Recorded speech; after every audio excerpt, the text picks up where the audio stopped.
on July the 10th. Well, actually, I need to do it yesterday, July the 9th, because I just finished working. Let's see what we have today.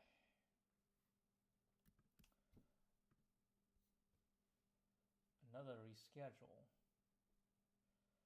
Meetings for maximum free time. Number 2. You are given an integer event time denoting the duration.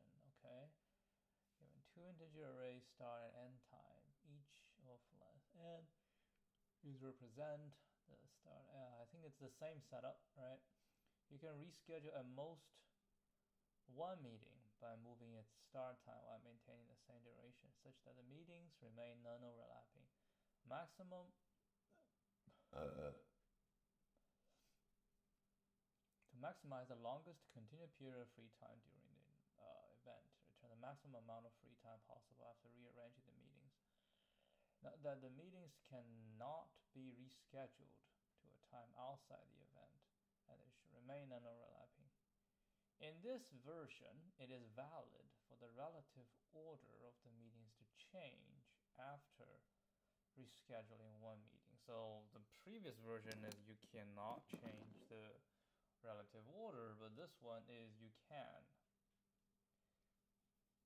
And you're only moving in one. I mean, this is the same because I have the event time, 0 to event time, right? So I changed this. Totally reasonable. And this is also totally reasonable. I need an example that's slightly, here, right? I can move this to here. The answer will be 6. You can reschedule meeting 3, 4 to between 8 and 9. That is interesting. So again, we have 0, right, all the way to event time. Here is event time. And in between, we have, some meetings, and then you can move one of them anywhere, right? You can move one of them anywhere as long as it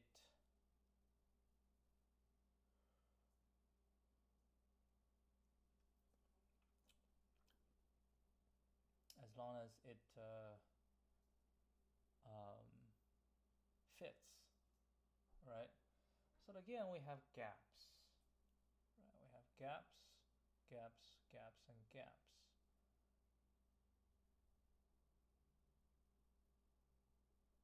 Now, as we move,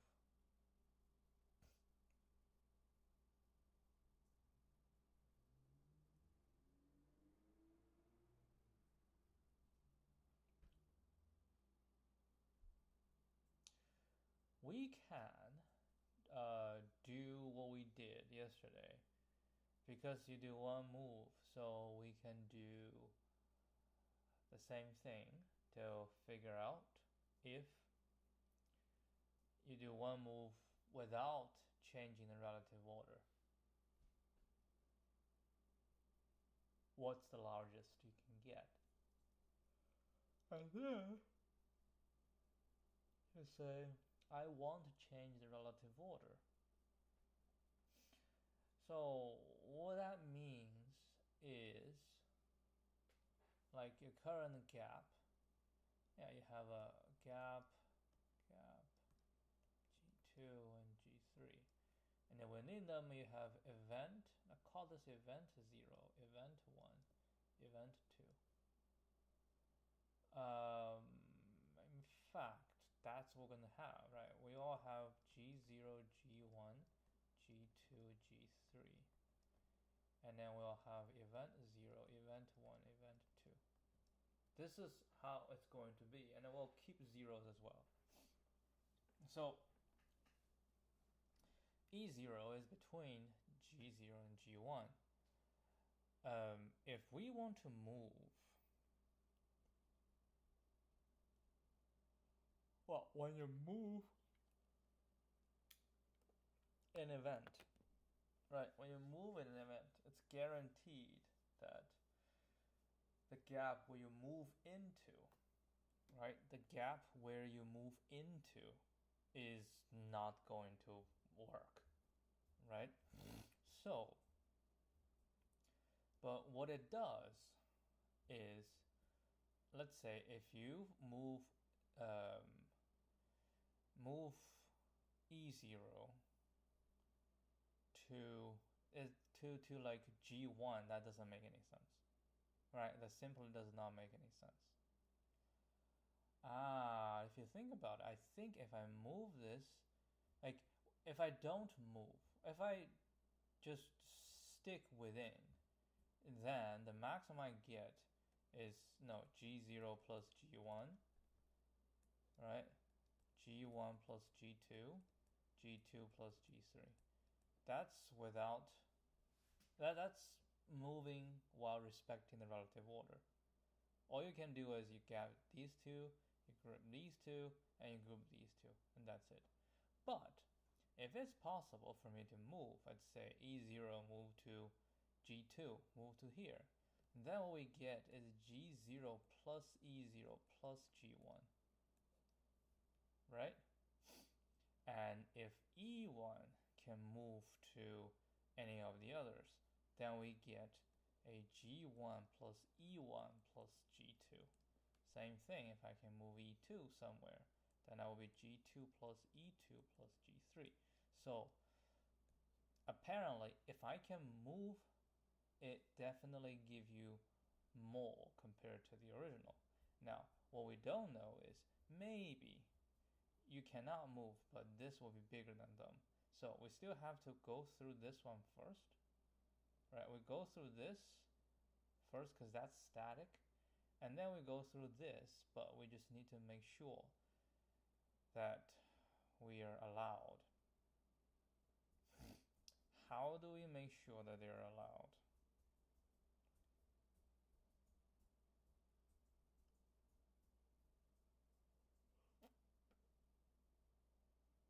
We can find the maximum, right? The maximum and the index. As long as the index is not itself or plus one, then you can move, which means you can do the collection. But if the index is the same, right? If the index is the same or index is 1 plus, then you cannot move to that. So you need to find the second largest. I wonder if there is a better way, like a more efficient way to find.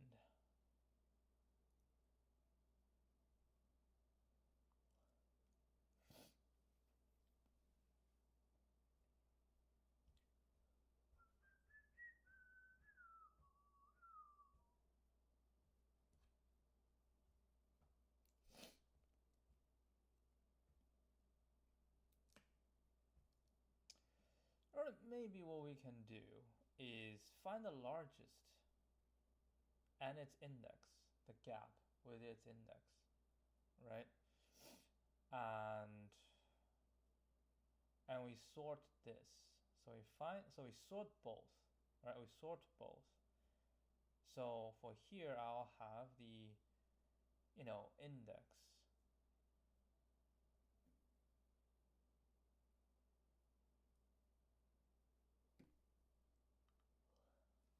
All right, I sort this. Then I got the index, the largest index, and the gap, and I sort this as well. When I sort this, I go from large to small. So they all go from large to small, and I find the largest, and because I'm at the largest right now, and it is also the largest, and if the largest can match, perfect. I'll use this. For the second largest, well, if the largest can match, that means everybody can match. If the largest cannot match, then it depends, right? If the largest is, yeah, for whatever reason, if the largest event cannot match the largest gap, or it may be able to match the second largest.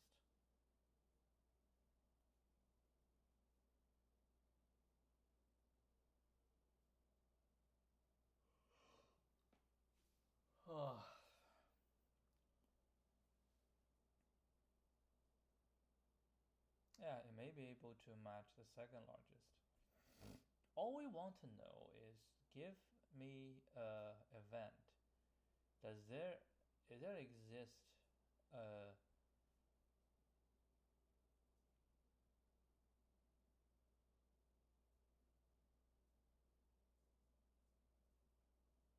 give me an event. I have a length.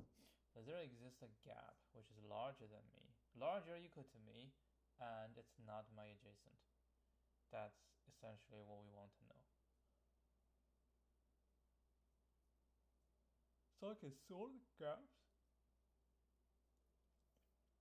I can binary search it,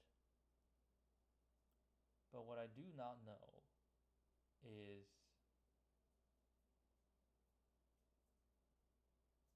what the indices is going to be.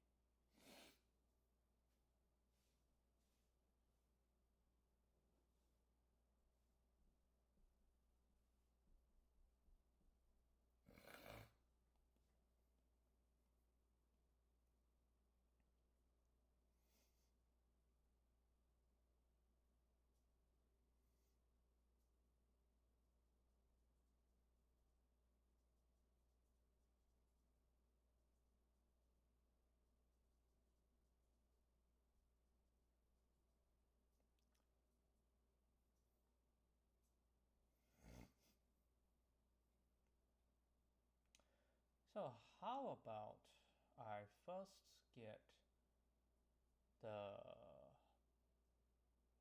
traditional way, so I know the largest gap. Right, the largest gap without changing the relative order. And then I go through everything again, trying to see if we can change. If we change the order, will it get bigger? Right? And I say yes, it will get bigger. And then we need to check whether it's possible to change. Right? Whether it's possible to change. Then we can. Yeah, but binary search it's you don't know.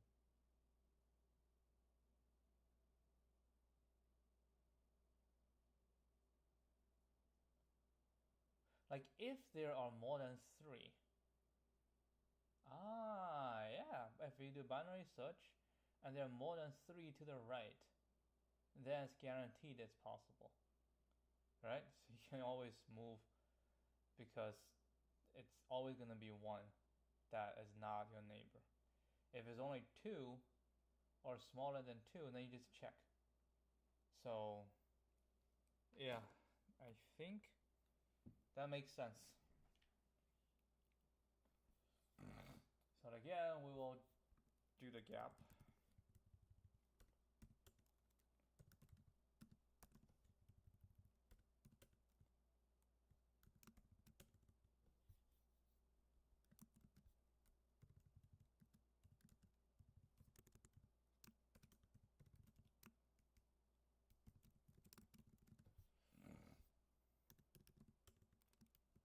Find all the gaps and find all the event lengths or the meeting lengths, right?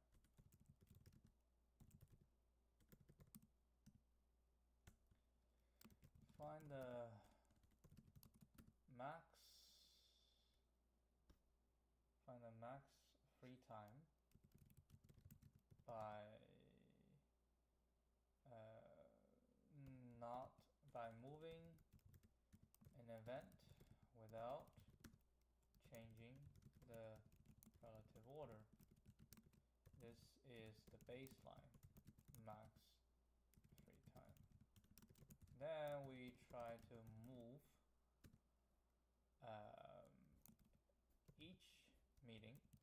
right? We try to move each meeting and check if such a move is possible. If it is possible, then we get a new free time, which is the sum of the meeting length plus the two gaps adjacent to it.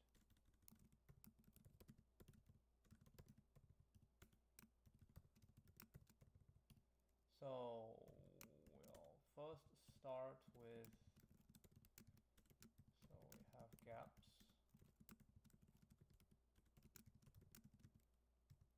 meetings,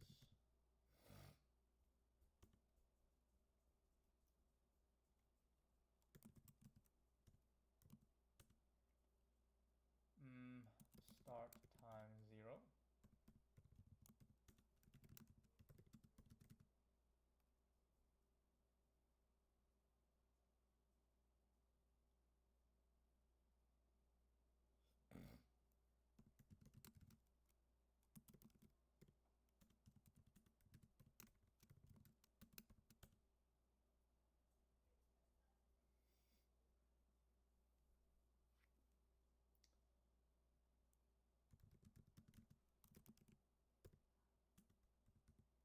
I minus end time I minus 1.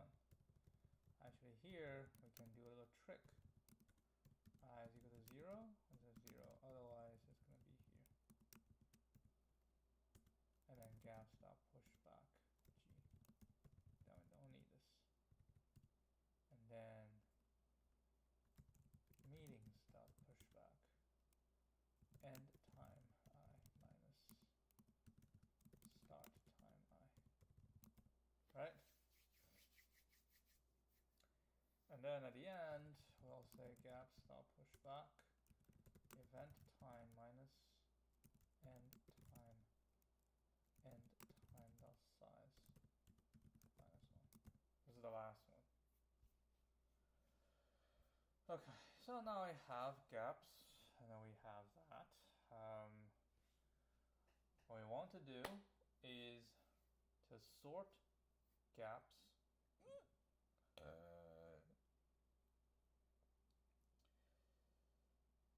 Sort gaps. We're going to create another array, and then we'll sort, and we call it std vector.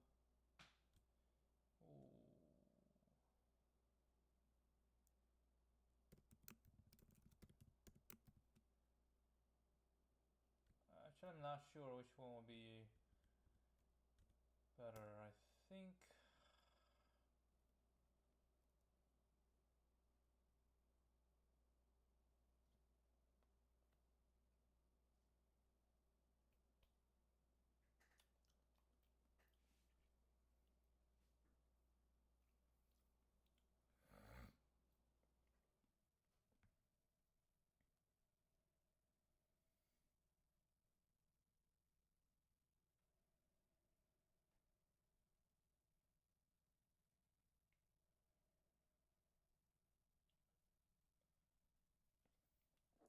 I'm thinking maybe there's a easier way. So I definitely will sort gaps, right?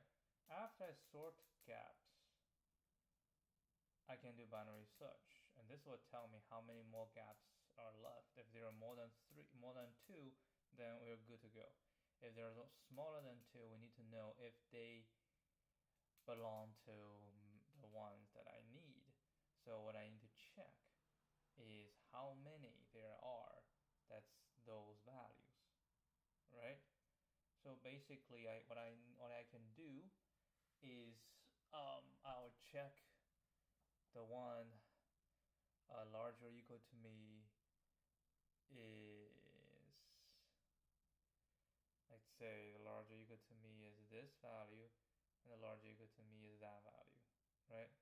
So then I check to see if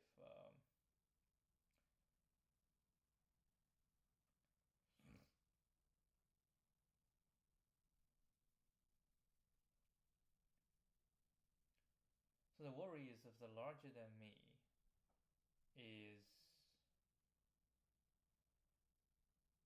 exactly my neighbor, right? If it's my neighbor, then I cannot use it. So I need to count how many there are for that, right? So let's say I have one larger than me, but we have multiple of that.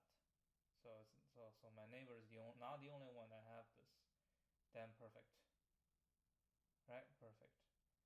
Now if it's not, if there are more than one, not if it's unique, then yeah, then I'm doomed. So if I have two, and if both are, then I'm doomed. But if as long as one of them, like two larger than me, larger equal to me, and at least one of them does not belong to. So how do I check?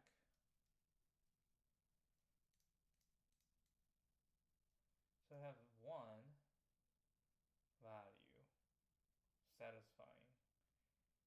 So if I have one value satisfying, as long as it's not my neighbor, then we're good, right? Because if it is my neighbor, then I'm doomed. That's one value. So if I have two values, right? And two values, they can either be the same, right? If they're the same, then again, I need to check my neighbor, right? I need to check my neighbor, just make sure both cannot both be my neighbor. Right? If both are my neighbor, then I'm doomed. But if as long as one of them is not my neighbor, then we're good. Three, then we're good. So I can just go ahead, but I need to create a copy because I need the original. So we can say sorted gaps.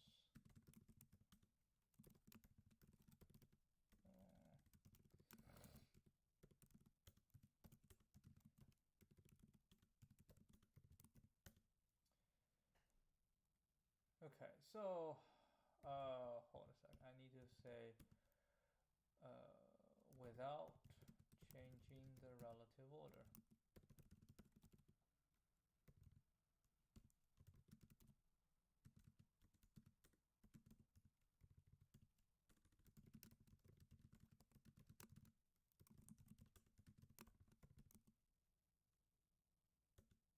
Say res equal to maximum res gaps I plus gaps I minus 1. Right? This all the way to the end. And then we say with change change the relative order, right? Change the relative order. So I have this, we have this. Then we go through them. For int I equal to 0, I smaller than meetings dot size I plus plus. Okay. So for each meeting, what I need to do is auto it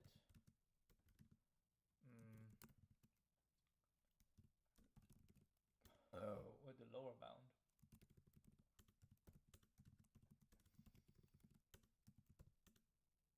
And meetings I. Okay. If autos this, it's the first one is larger equal to. So index shall equal to distance sorted gaps begin it. Okay, so now I have the index, right?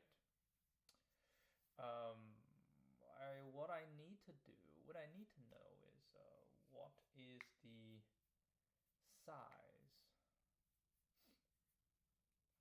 So we say if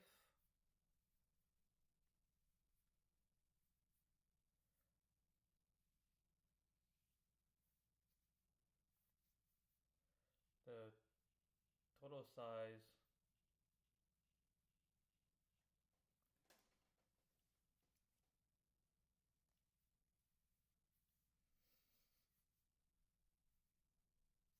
so what is the scenario when it's bad, right? Find the scenario where a reschedule is impossible. So if it's impossible, that is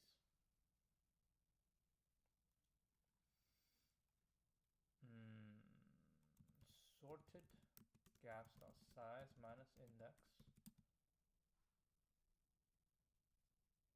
is smaller equal to 2, and it's two scenarios. I think it's two scenarios. Well, actually, I think it will be easier to do it this way. Equal to 1 and something. So if it's equal to 1, actually it's equal to 0.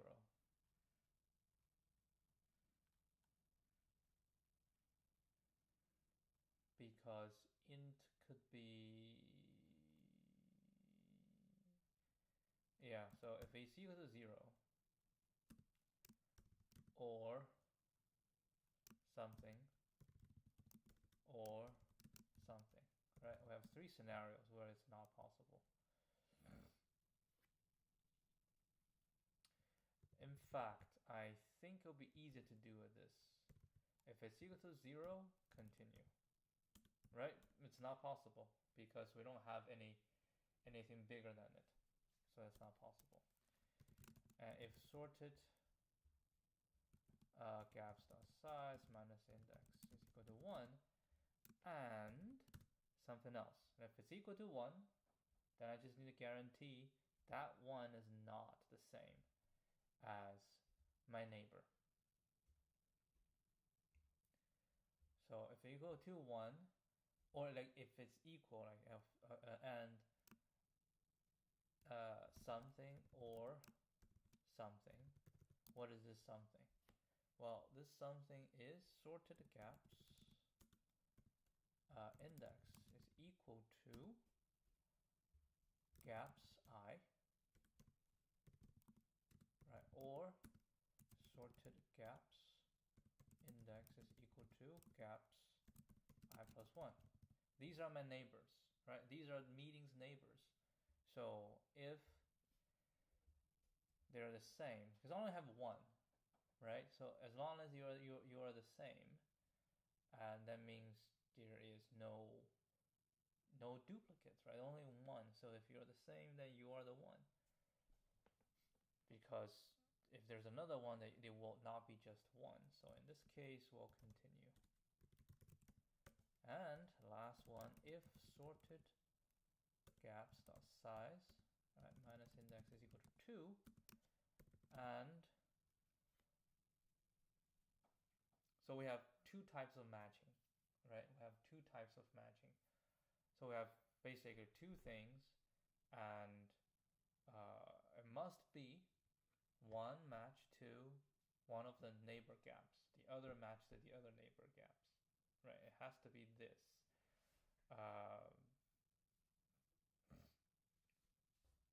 As long as one of them does not match, then we can make the move, right? If both are matching, if there's another one, yeah. So what we can say is, so again, it's this scenario, right? So it's gonna be sorted index is equal to gaps I, and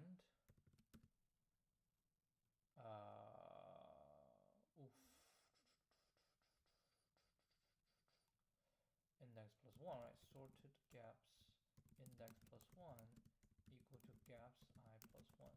So that is just one scenario. So I need to do this.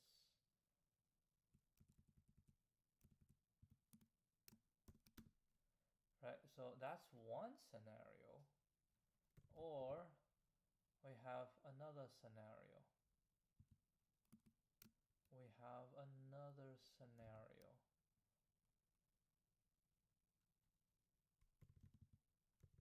Which is sorted gaps index is equal to gaps I plus 1 and sorted gaps index plus 1 is equal to gaps I. So these are the scenarios. If this, then we'll continue. Right? So this is not possible. Now it's possible. If it's possible, then we can say res shall equal to maximum res gaps I plus meetings I plus gaps I plus 1. So this is, we basically move it away, right? We basically move it away. Okay, let's see. So we do that, and at the end we return res. So you realize that this is actually not right, because no, it's right. Binary search is only all again. Okay, let's see. Let's see its logic. Does it work?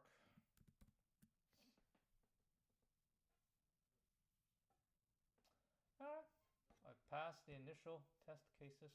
We'll see if we pass everything. Well, we pass everything. Well, not the fastest, but I think it's good enough. It's good enough, especially considering it's very late. I'm actually very happy that I didn't like fall half asleep. Okay, so this one is good. Now we need to do is to check editorial greedy ON, greedy optimization. I didn't even do greedy. So what is greedy?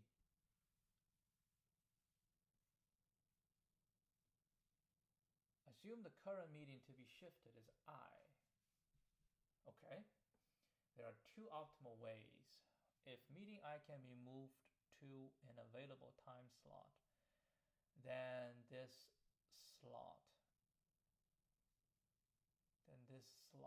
is actually, I think I kind of understand. Like if you cannot move, then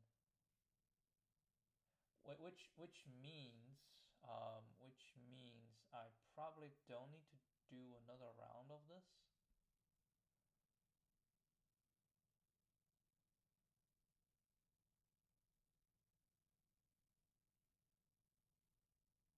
Yeah, maybe.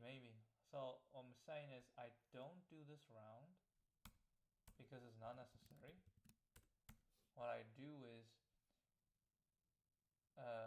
find a scenario where a reschedule, well, we just say if a reschedule, right? If a reschedule that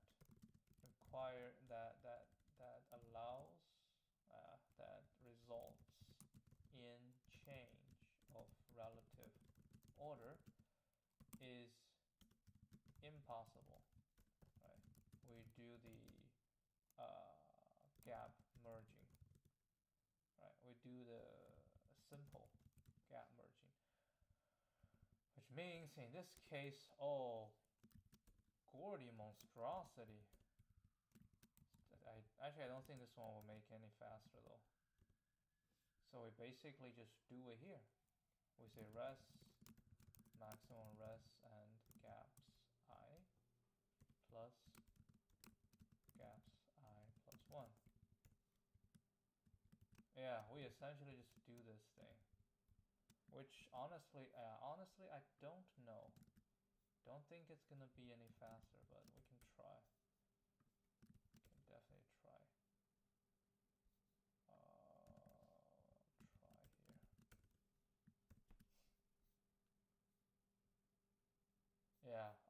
don't think it's going to be faster. I think it'll be pretty much the same.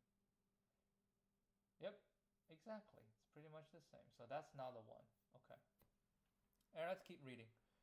If I can be moved to an available time slot and this slot is not adjacent to the two available time slots on either side, that's what I'm talking about. That's the neighboring slot. Then shifting can create a new available time slot with a duration equal to the sum of the duration of meeting I and the two adjacent. Yes. Otherwise, moving meeting I simply merges the two adjacent. Yes, exactly. We have two scenarios. How do you avoid binary search? Apparently, they don't do binary search. We use this to record whether meeting I satisfy the condition for the first case.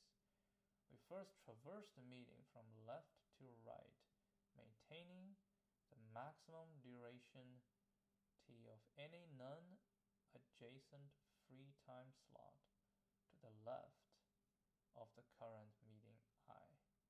If t1 is larger or equal to, then there's a free time slot on the left that we can move, right?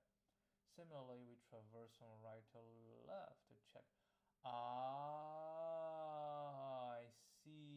I see what you're doing there. I see what you're doing there. So instead of binary search, you will use this. That's an interesting skill. That's an interesting trick. I have seen this before, but I never really pay much attention on it. Qualify. Yeah, because all we want is go left to right, keep track of the current largest gap, right? So as long as we have a largest gap that is bigger than your current meeting, right? Then it's good, right? It's good. Where you define the where you define this thing? They don't even have a definition for T1 and T2. Anyway, that's a minor point. Yeah, so you get left to right, and then you go right to left.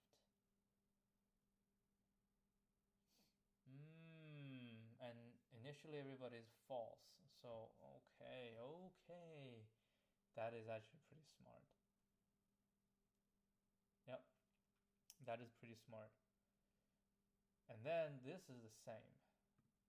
It's the same thing. And if this. Yep, exactly. That's exactly what we do. We use... Actually, no, that's not what we do. Okay, that's not what we do. We have to use this pretty convoluted logic to decide, but this one is much better.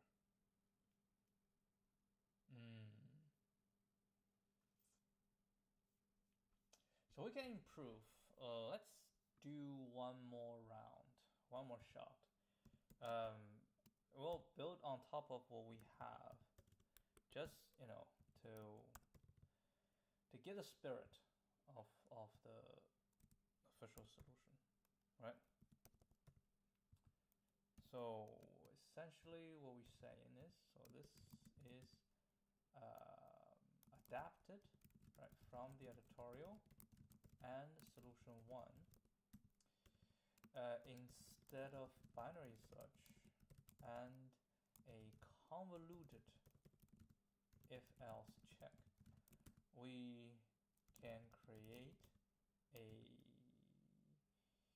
Boolean array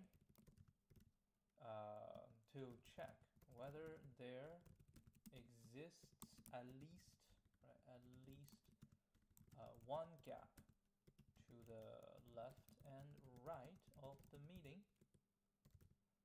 Right, one gap to the left or right of the meeting that is bigger, is not smaller, right? Not smaller than the meeting itself.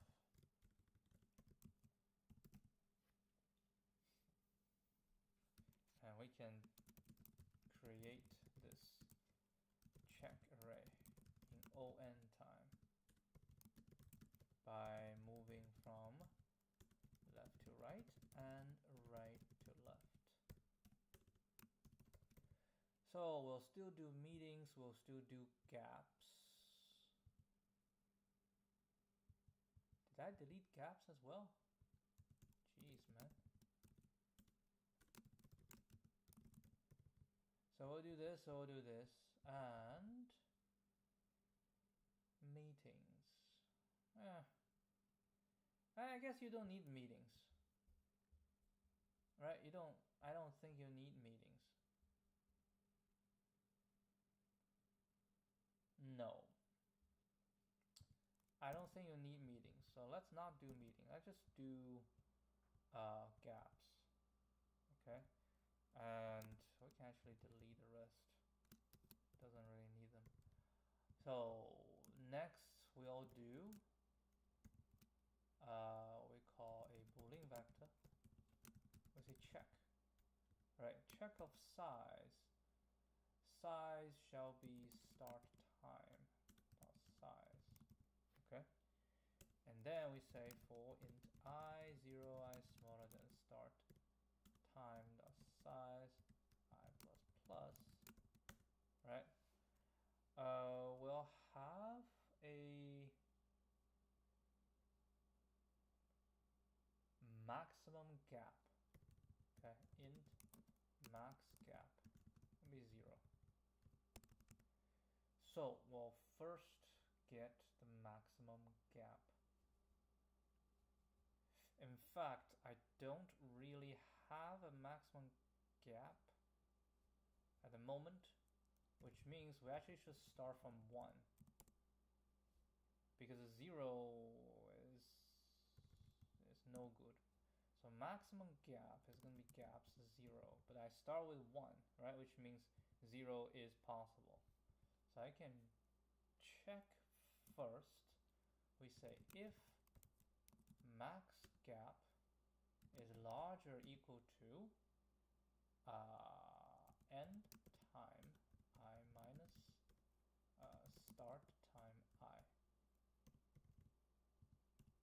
Then we'll set gaps, not gaps, checks. Check I or equal to true.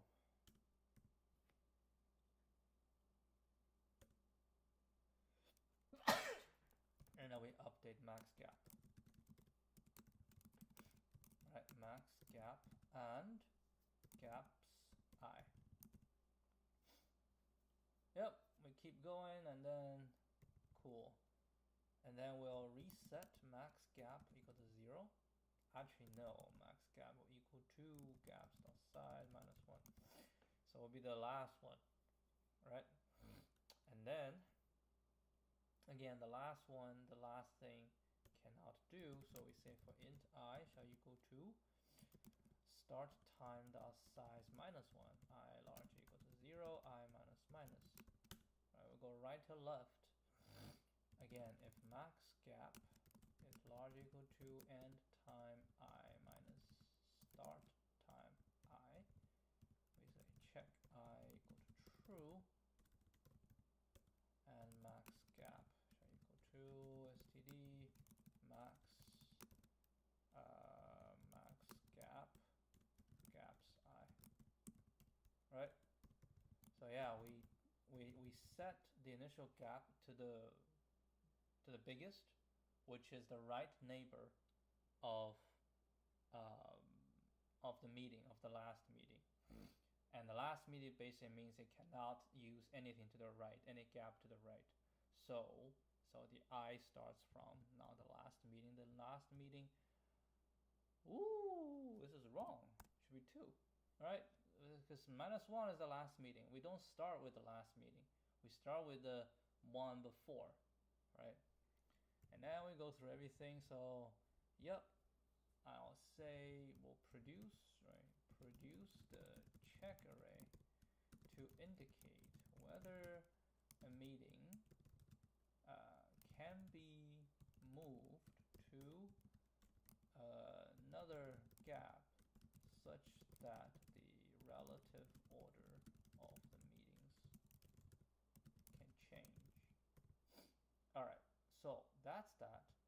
what's next? Next is find the answer. Right, result is 0. We start with 0. And then int I equal to 0, I smaller than start time dot size and I plus plus. So okay, I say meeting M is gonna be end time I minus start time I. Actually, why you do this? Right, why you do this?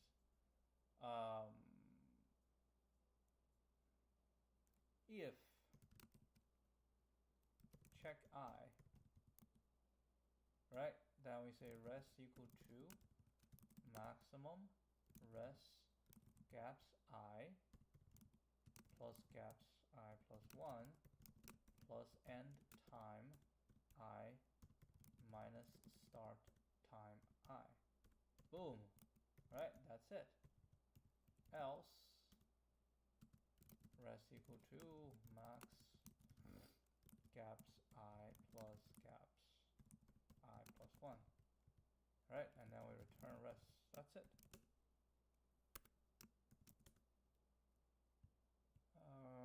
Okay, let's run this.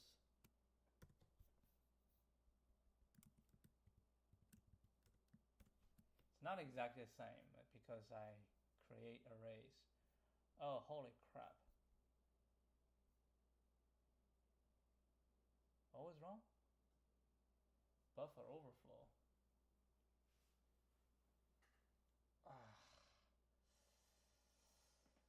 What do you mean buffer overflow?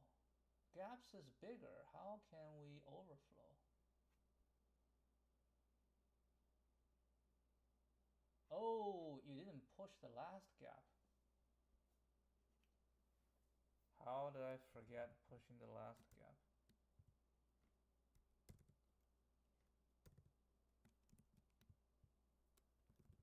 That was an oversight. I forgot to push the last gap.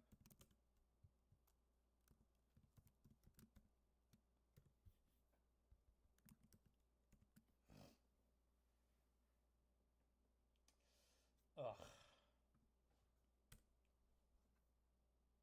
Oh, I didn't change this earlier and it still gave me wrong, which means earlier might be a compilation error. Interesting. All right, yeah, this all passed. Let's see if it's faster. I think it is. It definitely is. We got an error. Okay. Not something that I want to see at this point, but we need to analyze. What the hell? Output is 2. Expected 1. Okay, so we have 0, 1, 2, 13, 13, 18. And we have from 0 to 18. Okay? So basically the gaps are 0. We have 1. This is 0 and a 0. Right? How in the world you come up with 2? Man, explain yourself. Explain yourself.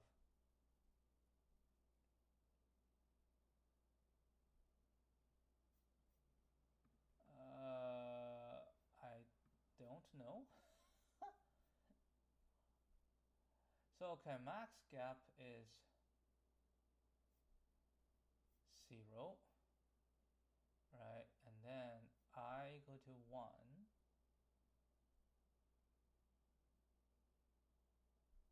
So now I have this gap. Max have larger equal to? No.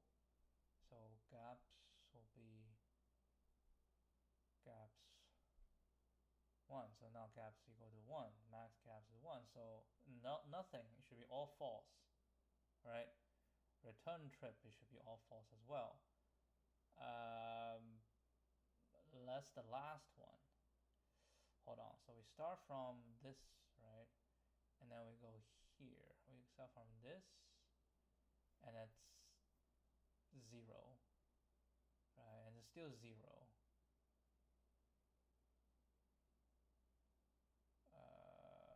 So now we go to I equal to 0, right? I equal to 0.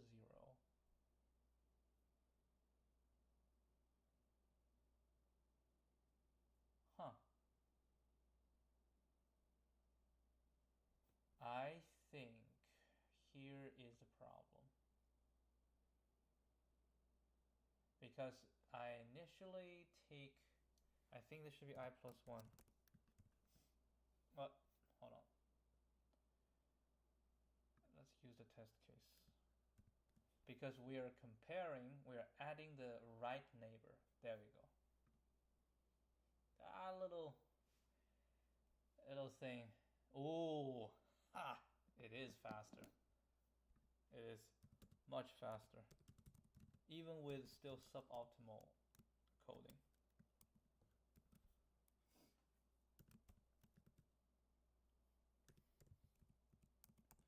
All right.